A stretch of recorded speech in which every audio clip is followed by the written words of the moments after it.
First of all, Mark, let me just say it's an honor to have this time with you, really. Thank you. I've watched you from afar, not only being in the stands, right, but then a big fan of Shark Tank. I appreciate that. That's nice of you to have say. you here is a real honor, and I'm excited about kind of hearing your story and some of the lessons that you've learned along the way that I can not only apply in my own business, but then take those jewels, those treasures, if you will, and share them with the larger community of Well, now you business just put the owners. pressure on me. Hopefully I can come up with some jewels and some treasures. Okay. I have a feeling. I have a feeling.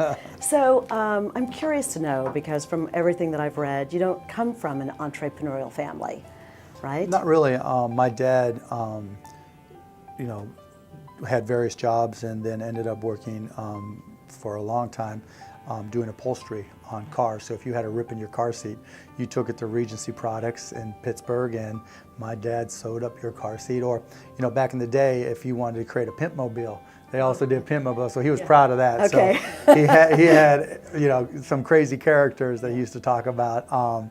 But yeah, I mean, Well, you had a cool dad then. yeah, my dad's cool. Yeah, but trust me, he didn't think his job was cool. But yeah, we're a traditional middle class blue collar family.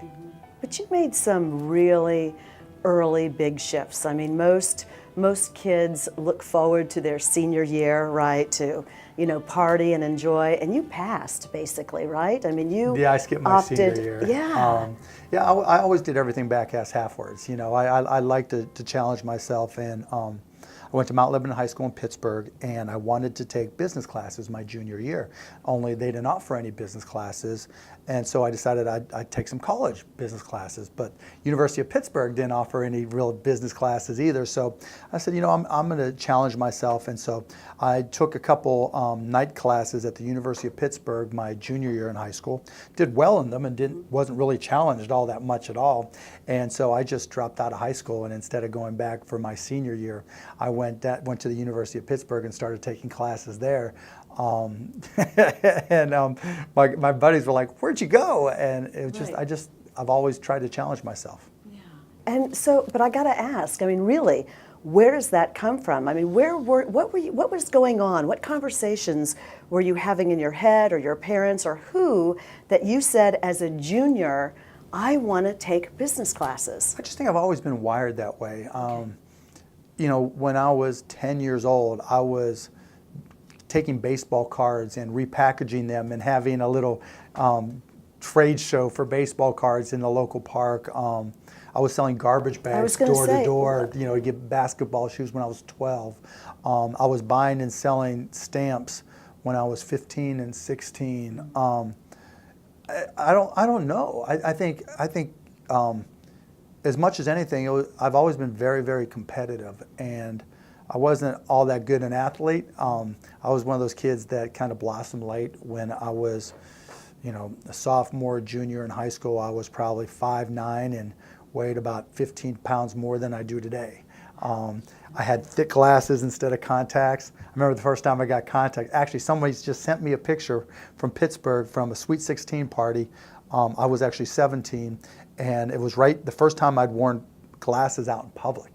I mean, contacts out in public. And the response I got was night and day versus anything else. Really? I mean, I mean, when I was 11, no, it was high school, 14, 15, I was playing baseball, got hit in the mouth, and my parents, I mean, never into fashion or looks or anything. And so to save money, rather than getting white colored caps, you know, that's my teeth, I had silver color caps. Yeah. So I had these big glasses. I was this big chunky kid, and if I smiled, you know, and there was a light shining in my face, everybody was blinded. So it was, you know, I guess, you know, you just adapt, and I was just always really competitive, and business was something that I realized early on that I was good at and that I enjoyed, and so I just gravitated towards it and enjoyed it. Okay, and then you decided you were Indiana bound. Yeah, Pitt didn't have a business school, and so I saw a list of the top 10 business schools, and the cheapest was Indiana University.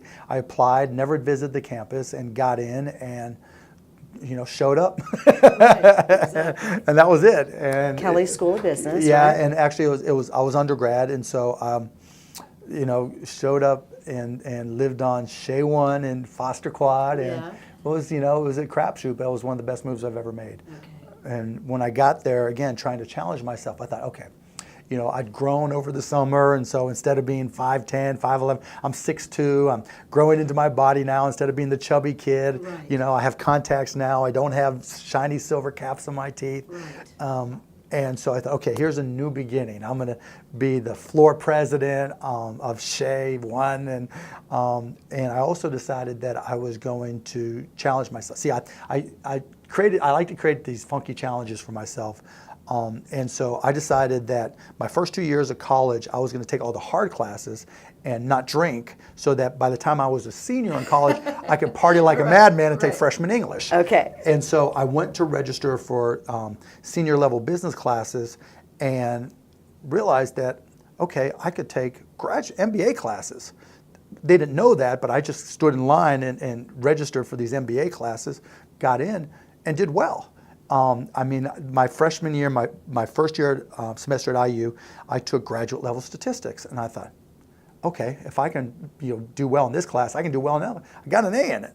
And the funny side story is my professor, I'm 18 years old, my first semester, literally, truly a freshman still, and I took graduate level statistics. My prof was a guy named Wayne Winston. Flash forward many, many, many years later, I just bought the Dallas Mavericks, watching Jeopardy. There's Wayne Winston just killing it on Jeopardy. Okay, that's fine. It, you know, refresh my memory. Oh, I should get in touch with him. Right. I wonder if there's some things that he could do with the Mavericks statistically to help us. And then I get an email. The Mavs are playing the Pacers. He remembered me, shockingly, right, from class. Shockingly? No, I mean, seriously, why would you remember? The 18-year-old? I mean, come on. The 18-year-old taking. Well, I don't know. You know, I'm just another kid. That's pretty unforgettable, I think, for I'm a just prof. another kid on campus, right? And so he gets in touch with me, and I'm like, all right, let's start doing some statistical analysis. This is in, you know, March or April of 2000. Right. I'm like, let's start using stats to try to do player evaluation and whatever else we can do to try to give the Mavs an advantage. And kind of like baseball, it started to do the whole Billy Bean, you know, Moneyball type thing. And he's like, sure. And so we started a relationship that lasted 11, 12 years, all from my deciding to take graduate level statistics my freshman year. Amazing. Yeah, well, right? it started off amazing, and then it kind of got kind of funky because by the middle of my sophomore year, I'd had like more than a year of my MBA done. Okay. But then all of a sudden, the head of the Kelley School of Business, the MBA school, I think his name was Dean Porter, saw me on campus, walked up to me, starts poking me in the chest. I don't know how you did it, but you are no longer in this MBA program. You can't just walk in and take classes because you want to. So I had to transfer all my MBA credits back to undergrad and use those to graduate. Unbelievable. Yeah, it's pretty funny. So it's just, but you know, you learn the lesson that, you know, it's not bad necessarily to take intellectual chances. You know, what's the downside? They put me back in freshman English. Right. You know, the upside is I challenged myself. I realized I can compete with people a lot, you know, older and smarter than me if I just put in the effort and put in the time. And so it was a great experience, I mean, I tutored, I remember tutoring some kids in finance and accounting, and it's not like I'm a rocket scientist, right? It's just literally, you know, business just made sense to me. Yeah. It's just a language that made sense and was easy for me. And it's funny to look back. You're a humble guy, but I got to tell you, I mean, you need to know, right? I mean, you're a smart guy. I mean, I'm not all that stupid, but there's a lot of people a lot smarter than me. I mean, I'm just a believer that everybody's got one or two things that they're really, really, really good at, that they're wired for. And the hard part is just finding it and having the confidence to go after it. Well, having the confidence to go after it is what you've done, I think, pretty miraculously. You know, so you're done with Indiana, right? And you hear all about, you know, the weather in Dallas, right? The job opportunities, but most importantly, right? The hot women, yeah, in Dallas. Exactly. Hey, I'm 22 years old, you know. Yeah, I came down to Dallas because of fun, sun, money, and women. A bunch of my buddies from Indiana were living in the village. And like so, 5 of them or something, well, yeah, right? So there ended up that, you know, like, can I just crash on your floor for a little bit, right, till I get a job? And it ended up being fun, so I never left for 6 months, so I slept on the floor for 6 months. Piled your clothes in the corner. In the corner, yeah, just nasty, nasty, nasty stuff.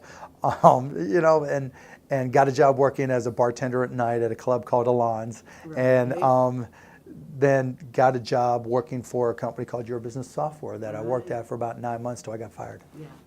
But you learned something, I read there, that is a motto that you still refer to this day, right?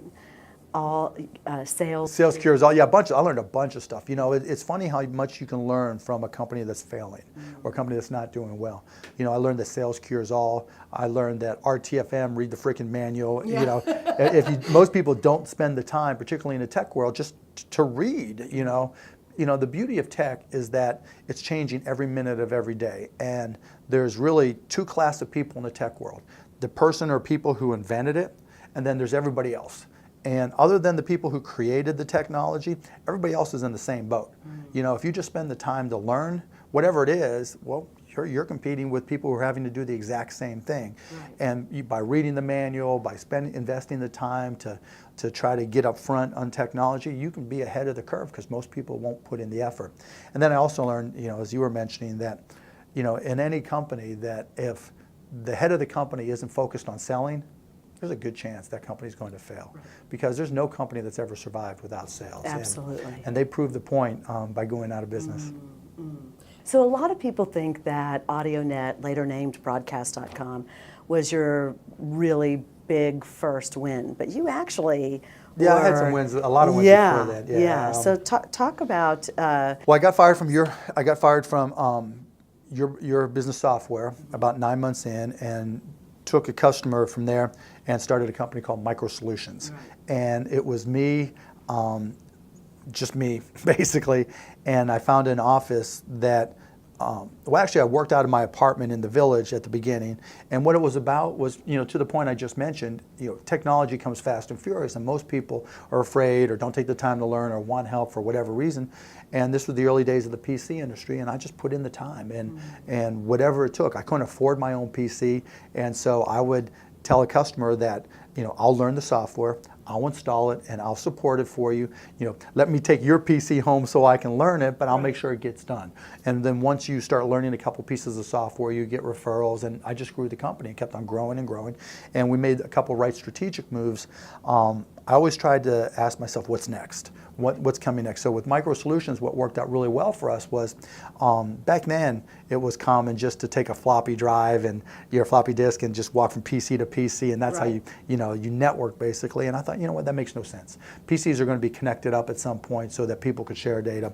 And so I want to learn how to network PCs. Well, you know, there was one company, basically, a company called Novell, that was doing it, and we became their fourth system integrator in the entire country, and I used that, connecting PCs together, local area networking, to turn Micro Solutions into. By the time we sold it, we were on a $30 million a year run rate, and one of the things I'm most proud of with Micro Solutions is that we were profitable every single month of our existence. Never had a losing month, let alone quarter or year, until we sold it to CompuServe, which was then part of H&R Block, and then I took that money and I retired.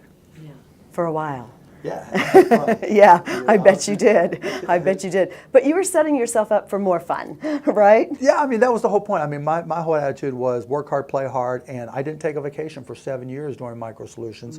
And then when I sold that company, I bought a lifetime pass on American Airlines, and I came to Dallas to party like a madman, and I worked my butt off to be in a position, and I got very good at it. So let's talk a little bit about passion, because you're really passionate about basketball, sports, right? And in fact, the whole Broadcast.com started because of your passion to want to watch the Hoosiers game, right, on the internet. Right. And then you took that and you obviously... Yeah, you know what? I wouldn't call it so much passion as I would just paying attention to the obvious. Interesting. Because I think when most people...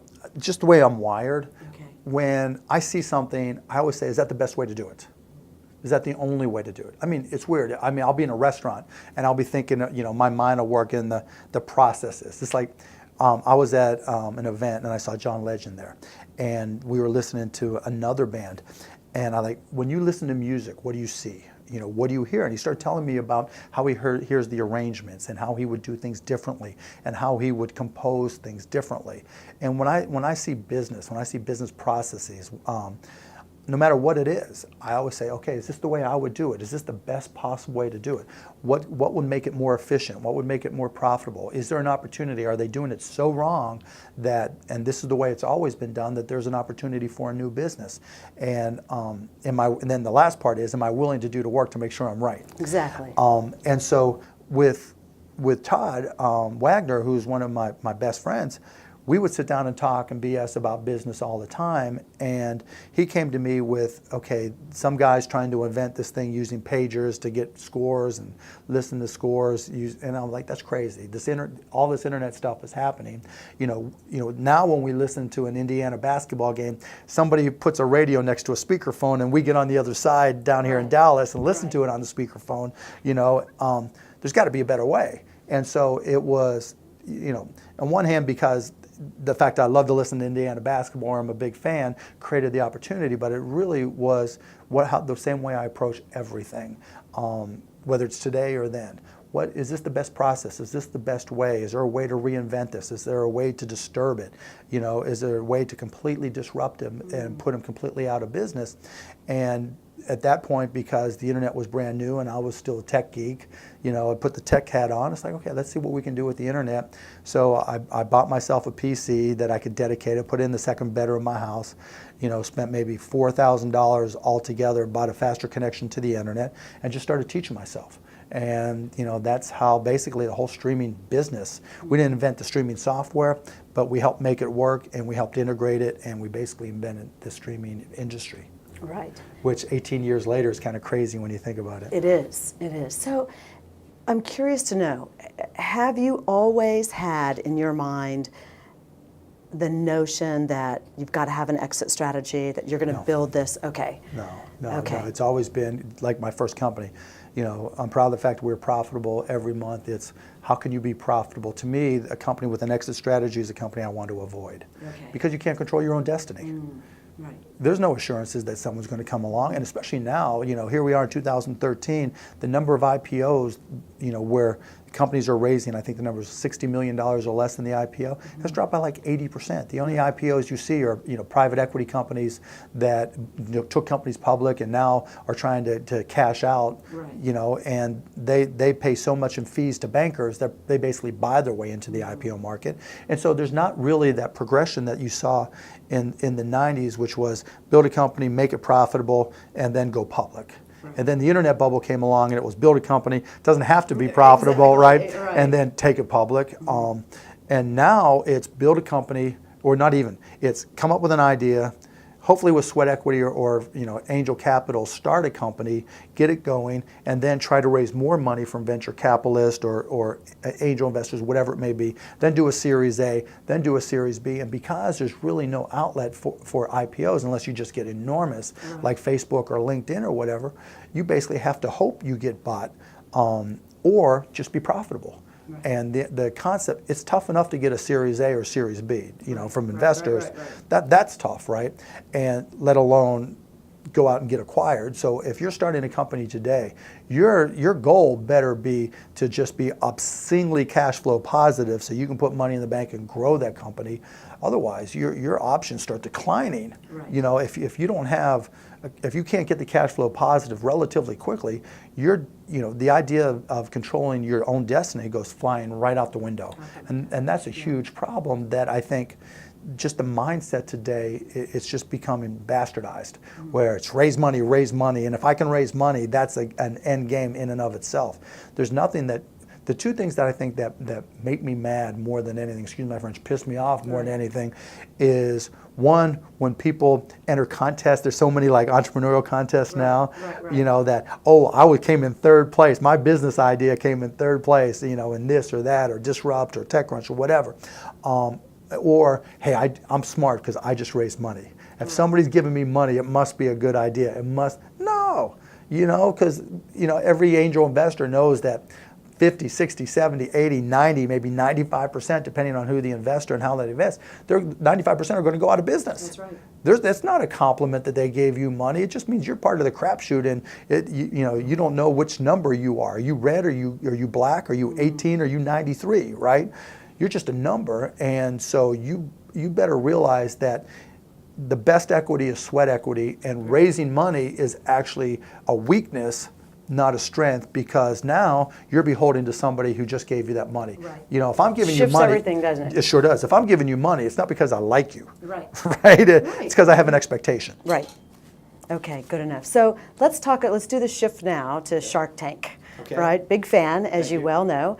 Great show, great show. And I think I learned today that it's like the #1 show. So watch my families together. It's which crazy. is amazing, Yeah, that's what somebody right? told us. Yep. Yeah, It really is shocking powerful. to me, but I mean, now that you think about it, we're kind of like the current generation's lemonade stand.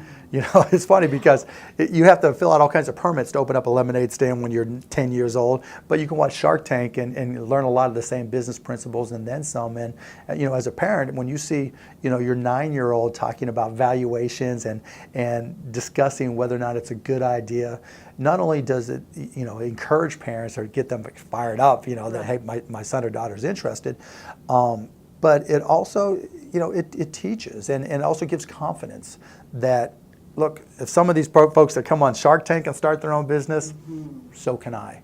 And it, you know, we've heard story after story about the 11, the 12, the 15, the 16-year-old who watches Shark Tank and got inspired to start their own business. So. You know, what I love during the show sometimes is some of the people that didn't get the deals. Still do well. But through the exposure, right, it totally shifts. And that's a double-edged sword sometimes for us because when someone does well, like Big Chef Shake, or like they just had somebody on, I'm spacing who was just on that did really, really well. They did a follow-up. And that's great. You always love to see someone do well. The challenge sometimes is people will come on the show and just try to play us for the PR. And that's where you'll see, you know, and I've been pretty good about that and being able to tell, you know, like Copa Divina, and you know, you can tell where And got him twice. Twice, you know, and you know, I could tell what was going on there. And there's the plate topper guy, and you know, there's been various. There's one coming up, Verbalized It, you know, where you could just tell where they were playing us. And so it's a double-edged sword because it's still a TV show at the end of the day, and they're trying to do good TV. So tell me, what have been some of your ahas? I mean, as you now kind of see this breadth of entrepreneurial interests, right, coming on the show, and you don't pick, right? The judges don't pick. We have no idea. And actually, I've gotten pitched deals, and then they've ended up on Shark Tank. I've had to recuse I've seen myself. that. I've seen I'm like, that. You look, do you that, guys pitched me, and so I can't be here because it's not fair. And so, and part of the application process is, have you pitched these deals to any of the sharks? So it also means that they lied to get on the show. Which is a whole nother measure for you, right? And You're I'm like, done. I'm done. Yeah. Okay. So what have been some of the things that you've noticed just in, you know, what's kind of going on out there? You know, I don't know if it really tells trends, but the beautiful thing is that, you know, entrepreneurism is alive and well in the United States. You know, depending on what your political leanings are, you know, some people might say, oh, you know, entrepreneurship is dead, and you know, we people aren't starting new businesses, and this tax rate or that tax rate is going to impact. No, when someone has the fire in their belly to go out and do something, and they're willing to take that step to start a company, they're going to do it. And I've never met an entrepreneur that said, well, the tax rate's going to change my mind. Exactly. You know, now I've met entrepreneurs whose businesses were cash positive and they were paying more taxes than they want, or, you know, it impacted how much they can invest in their business. That's a different beast. But at the end of the day, you know, entrepreneurship that's what America's all about. The American dream is alive and well, and there's a never-ending flow of people who have ideas, have businesses, have started businesses that want to come on Shark Tank. You know, they're out there casting right now as we do this interview, and you know, I think in Dallas there were 5,000 people who showed up. You know, I saw someone on Twitter posted a picture from Philly yesterday, maybe day before, where they were camping out 2 days ahead. That's crazy. Yeah. It's crazy when you think about it, and but it's also exciting. Right. Now you're not involved in any of that, nothing right? to do with You're it. just showing up on the set with who they select and that kind of thing. When they walk in the door, the only thing we know about them is their first name. Wow. That's why you see us pick up the notepads. yeah, Because we're not allowed to use PCs, we're not allowed to use laptops, we're not allowed to use our phones to look stuff up. It's just what you know off the top of your head and how much you know about business and do you know the right questions to ask. But then, we start grilling them. And it's an interesting dynamic because the first step is to evaluate the company. Is it something you're interested in? Is it something you can make money at? Can it be something you can get a return on? Then you've got to deal with the dynamic of the other sharks. Right. Are they interested? Do you want them to know that you're interested or not? Do I want to mess with them if it's a company I'm not interested in? Can I get them all fired up and interested? Right. Can I be? I like to be the quiet one. The quiet one. It's the only time in my life that I am the quiet one. Okay. Every other time I'm but just because it messes with them. Yeah. Oh, I've seen you say I'm out, and then wait a minute. Oh yeah. I'm in. Anything I can do to mess with them, the more fun I have. Because we all get along, and but we're still very, very competitive. Mm-hmm. And so if I can, grate on him a little bit, annoy him a little bit, and have some fun at the same time. We spend so much time together. There's all these little dynamics and all these little games that we play between each other just to make it more interesting.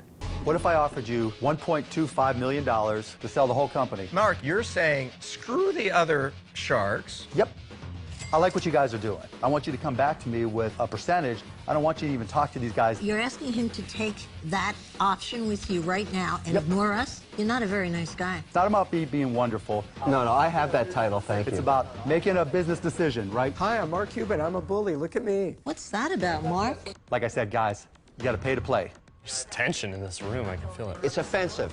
You got a shot here, right? Don't let these guys drag you down. Are you really interested in this? I like the idea. You really think cooking bacon bedside is a good idea? I love your passion. I love your knowledge. I'm waiting for the butt. Yeah, there's a butt coming. You've got a 24-second shot clock, $750,000. I've never seen greed like that. That's unbelievable greed. You broke up with your potential partner without even looking at him. You're a savage. I'm just a lean, mean shark machine, baby. If I say yes to whatever your counter is, you have to tell me that you will say yes immediately and we have a deal. $100,000. Wait a minute. For 20% equity. Done and done. Crap. Do you like that, Barbara? I don't like it one bit. That was so damn smart. No, but that's a compliment to you. Barbara, I screwed you, but it's a compliment to you. I feel really good about it. This isn't the Rose Garden, it's the Shark Tank. And you know what? Sometimes you got to take the bite and sometimes you're the chum. So what is it that you're really looking for, Mark, when you choose to say, I'm in, I'm going to make you an offer? I really don't have any one thing. I try to be objective about each company, but I guess I look for something that's differentiated. I look for something that's timely. I look for somebody who I think can run the company that's committed to it. I look for someone who does their homework, and I look to see if I can add value to it. Is it something that works for me? Because if it's something, the frozen food business, what big chefs say, because Not your thing. I mean, not your area of connections. I don't. It's not so much connections. It's more, okay. It means I'm going to have to put in the time to work at this, and because otherwise it's not fair to the entrepreneur. And do I have the time? And that the time, and you hear me say it over and over again, time is my biggest constraint. It's more valuable to me than money. It's the one thing you can't get back. And look, I'm not here to tell you that time's always been my most valuable asset. When I was sleeping on the floor, I had plenty of time, right? And it's just, as you get older, I think more than anything else, and as you have a family, time becomes your most valuable asset, and that as much as anything else impacts the investments I make. As you kind of develop this portfolio, if you will, of how you are investing, are you finding now that you're being even that much more scrutinizing of? Yeah, just because of time. Yeah, exactly. And it means I have to hire a lot of good people. The Shark Tank stimulus program really is the more companies any of us buy, but in my situation in particular, I can't even count what have I hired? Probably 7 people, and growing just to deal with my Shark Tank investments. In your own business, right, to help manage. Right, the Mark Cuban, holding company, Mark Cuban Companies, to manage all these things, because there's not enough hours in the day for me to give the support that they need. So tell me, as you invest in both kind of men-owned and women-owned businesses, Are you noticing any difference whatsoever in terms of how you're working with them, or what you're noticing they find is important, or what they're passionate about? Are you noticing? Not really. I'm gender agnostic. I mean, and I don't care if you're male, female, transgender. I really don't care. Can you do the job? Now, there are differences depending on the home situation, and again, it's not gender specific. Right. If it's a stay-at-home dad, which we've dealt with, if it's a stay-at-home mom, it doesn't matter. You are going to be restricted in your time. I don't care how magnanimous you say you're going to be and how committed you are to the business. If your son or daughter has a cold, or has a fever, or has head lice from preschool, Right. you're stuck. Right. And that becomes an issue. And I've never met a man or woman who stays at home that says, I can't deal with it, because they've been dealing with it. They felt that you're not going to start a company unless you feel like you can deal with it. But one of the biggest traps every entrepreneur falls into, including myself, is we lie to ourselves. Yeah, I can do it. Yeah, I can do it. Yeah, I can do it. And then it comes down to it, oh, this is one exception. Yeah, I can do it, or I'll just adjust. And you've got to be brutally honest with yourself and say, what's my competition doing?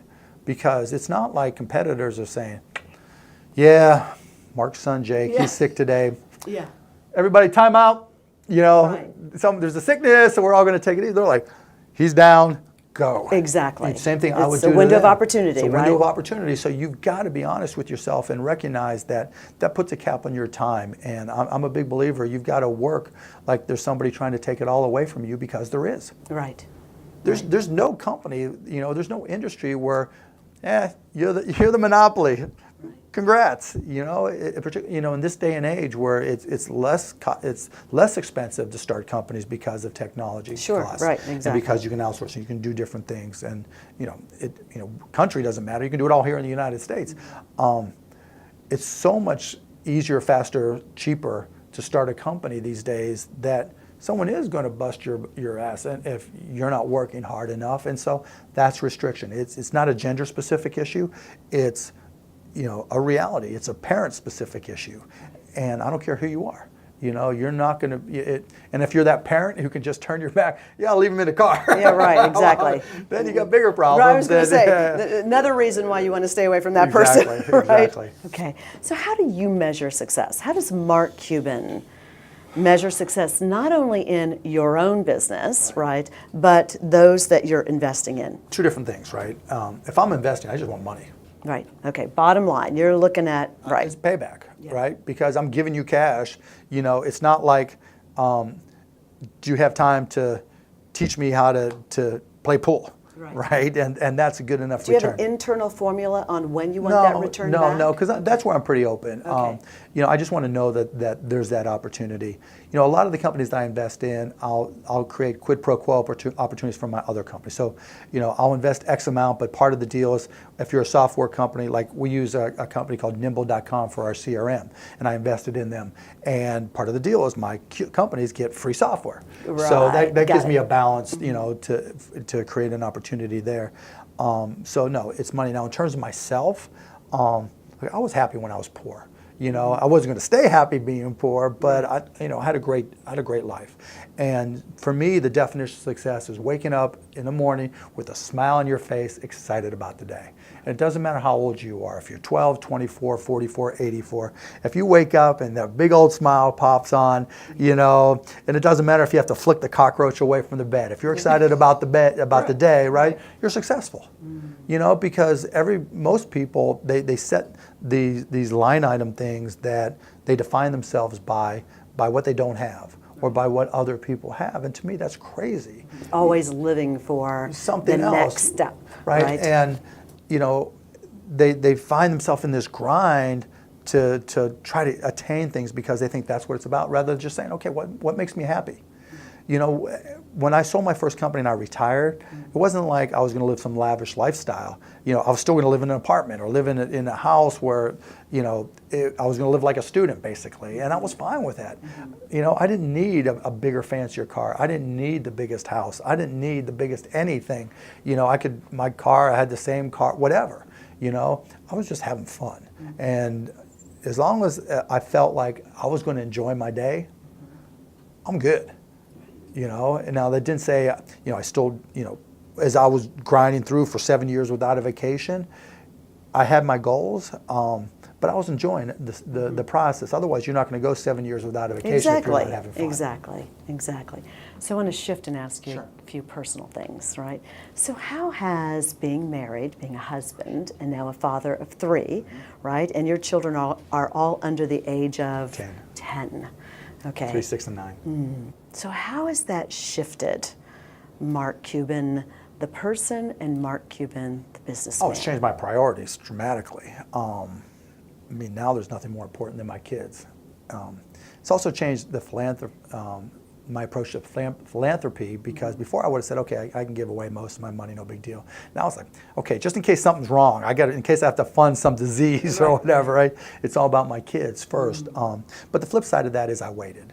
You know, I didn't get married till I was, how old was I? 44 years old. And so, you know, I waited for the right person, the right time, and you know, she understood. You were ready. Yeah, I was ready. I certainly was ready. She had just turned 21. Just kidding. No.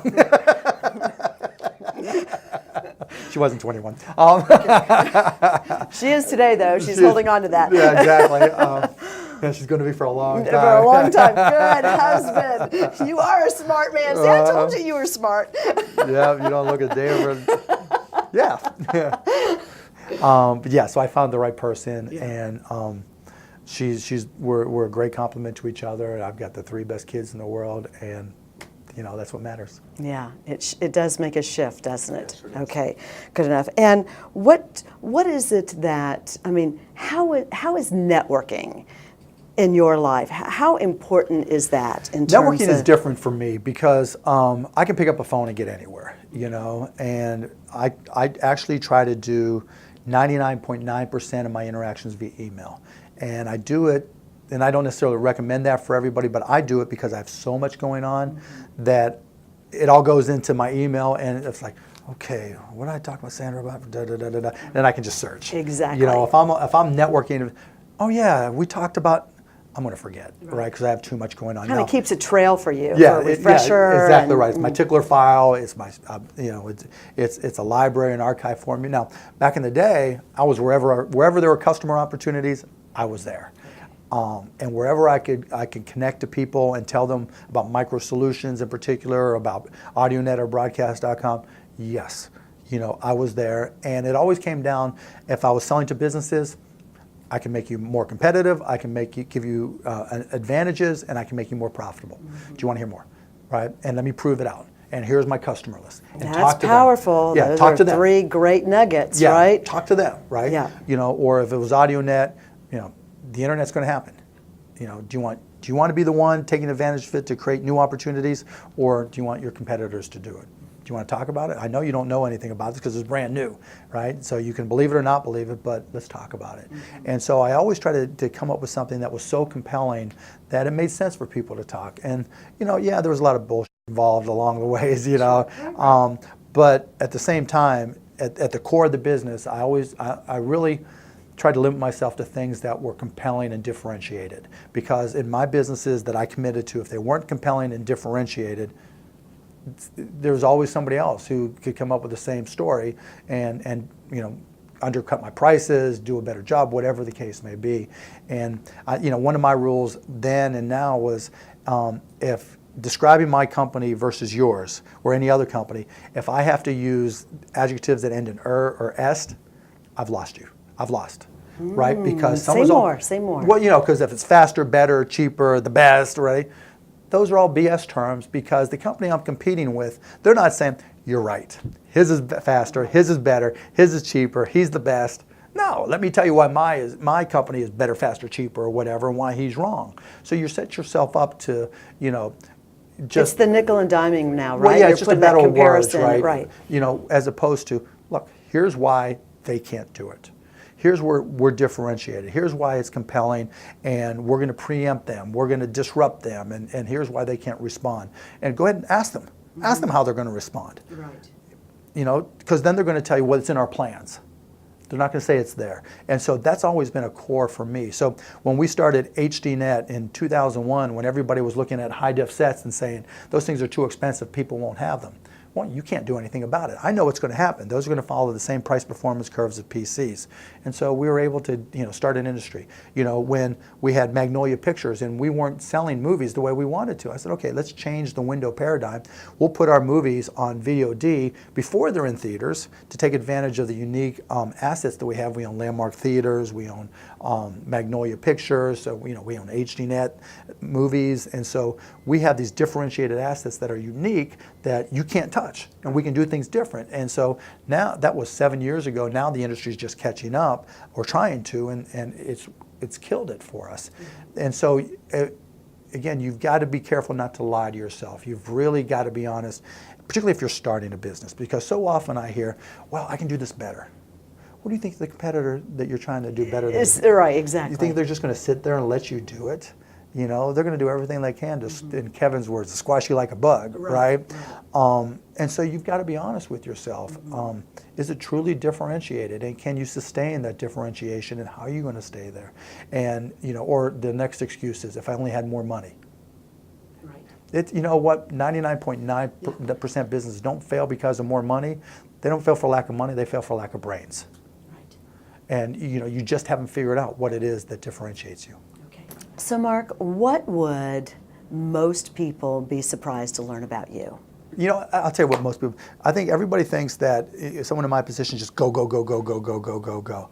I mean, I wake up, I'm in my shorts, I work from home, I go sit on my computer. My excitement of the day, since I really do meetings or calls, is playing with my kids and sitting on my computer all day. I mean, literally, other than going to the gym and playing basketball or working out, I mean, I'm at home. Okay. I don't go out a lot. I think people will be surprised that I don't always do my own shopping, but I have no problem, going shopping, doing whatever. Right. That, our family, we have a nanny that's there, 8 hours Monday through Friday to help and pick up kids and stuff like that. But at night and weekends, we're pretty much on our own. We try to live as normally as possible, and so we're just, no butlers, no servants, that's just not me. Yeah. You feel really at peace and in alignment with the life you have now? I mean, I don't think I look at it that way. I just try to enjoy every day. I mean, someone's got to be the luckiest guy in the world, and as long as my kids are healthy, that's me. There you go. Oh, how cool is that? So from a business perspective, what's 1 to 3 things that pieces of advice, if you could leave like the golden nugget or nuggets to entrepreneurs? Do the work. Most people don't do the work. I got this idea. Then you talk to 10 friends. Oh, they love my idea. Oh, I don't know anybody. Do the work. They're unless you're starting another car business, you're going to make cars or manufacture something, even then, I mean, sweat equity goes so much further than anything else, but most people, they're not willing to do the work. Oh, this is a great idea, let's go have a beer. This is a great idea, let's go to the movie. Great idea. No, you're going to have to give something up to start a successful company. It just doesn't come to you. You've got to go get it. You've got to put in the time. You've got to put in the effort, and you've got to do the work. And I just think most people don't. Okay. How do you figure that out with someone? You fail. How do you figure out with someone else? Yeah. You don't always. I mean, one of my Shark Tank companies, Toy Guru, they wouldn't do the work. They thought they were. They felt like they were. They weren't doing the work. I've got another company where they just do stupid stuff. You've got to do the work, to do your homework, to understand what's smart and what's, you can't charge less for shipping than it costs you. Right, exactly. Someone's not going to just give you money to make it up, right? Right. You got to do the work to figure everything out. And, even when things are going well, you can't, like I have another shark, they're killing it. But I've got to keep on reminding them, you've got to watch everything and pay attention to the details, because things are going to slow down. And how you handle it when things slow down is going to determine whether or not you're successful long term. And you got to do the work. And I just think a lot of entrepreneurs, they get excited about the idea, they get excited about the dream. They tell themselves because they're passionate, that's all that matters. Passion is the biggest lie to every entrepreneur because all of us are passionate about something. And just because you get passionate about something that you can start a business in, doesn't mean it's a good business. You know, don't follow your dreams, follow your effort. You know, you'll find that the harder you work at something, the better you are. The better you are, the better chance you have of success. And it's not to say that you can't, you know, work hard and get great at something you're passionate about, but so many people. I remember being passionate about baseball when I was a kid. I remember being passionate about basketball. You know, it wasn't going to make me jump any higher or run any faster. Right. You know, and there's been lots of businesses where I thought, okay, this is a great idea. And then when it came time to do the work, it didn't match up with me and I wasn't willing to do the work. You know, follow your efforts. Where do you put in your time? Where are you willing to work? Because you'll be shocked that that's probably your true passion. It's probably just not as cool or as hip or as dramatic or glamorous. And again, that goes back to entrepreneurs lie to themselves probably more than anybody. So do the work and see what happens. Yeah, it's sometimes a double-edged sword because when no one else is believing in you, you have to believe in yourself, but there comes a time too that you can't get. Look, and the way to determine if you believe in yourself is, are you doing the work? Yeah, there you go. You know, I believe in myself. I know I can do it. You know, and it's great. The little train that could, right? But that little train got up the hill. Exactly. Right. It wasn't just about saying I know I can. It was doing the work to get up that stupid hill. You know, and you can tell yourself I know I can all day long. But if you're not willing to wake up sore because you were walking up that hill every day, you're not doing the work. Powerful message. Powerful message. Oh, it's powerful, but hopefully it's powerful, and I think it's the simple things sometimes, right? It really is. We try to make sometimes success so complicated, and what you've done, and what I love about what you've said is really the coolest thing is that that's something I don't have to rely on somebody else for. Right? It comes from within. Yeah, I mean, you always want to try to control your own destiny. How can you control your own destiny? And if you can, and I tell it to my companies all the time, what's your core competency? How can you control your own destiny? Because the minute you lose control of that, you're dependent on somebody else. And look, that happens to every company at one point or another, but the less you can have it happen, the better off you're going to be. Yeah. Well, I've learned a lot. Let me just tell you, what I've noticed about you is that you really focus on kind of how do you innovate and create a different customer experience? How do you look at something and not just tweak it with the ERs or the EST, make it a little bit better, a little bit faster, but really stepping back and saying, this is a good idea. What isn't being done with this idea, and how can I impact the customer experience? Yeah, it can't just be make it better. I mean, that's a starting point to think about it, right. But it's got to be, how can I just screw this thing up so bad they never knew what hit them? Yeah. Yeah, turn it inside out, but make it more spectacular as a result, how can I put these people out of business? Yeah. Well, let me just tell you personally, I mean, I have a core value, and that is my mother taught me, to whom much is given, much is required. And what I want to say to you is that I feel like you are, whether that's a value of yours or not, you really do live that. I mean, the cherishing moment for me here is really learning how, with your kind of success, it would be very easy to kind of step back. I mean, forget for a moment the business, the reality of you're increasing your own portfolio by investing. But, it's bigger than that, because as you have demonstrated here, you're on the phone, you're mentoring them, you're giving them feedback. And it is important to me. I mean, in a lot of respects, that's my philanthropy, and that, I still give money to stuff and all that, but, if I can, and that's probably the reason I do Shark Tank, because so many people learn about business, and it's become one of the best, if not the best venue to teach kids, about business and to encourage people and to give them, to let them know that if they do the work, that it's, they can be successful, and the American dream is alive and well. And if I can be part of that message, that's a good thing. Yeah. Well, it's a good thing. As you give money, that's giving them the fish, but you're teaching a lot of people how to fish. It's a great thing. It's been such an honor to meet you. Pleasure's mine, Sandy. Spend this time, okay? Thanks.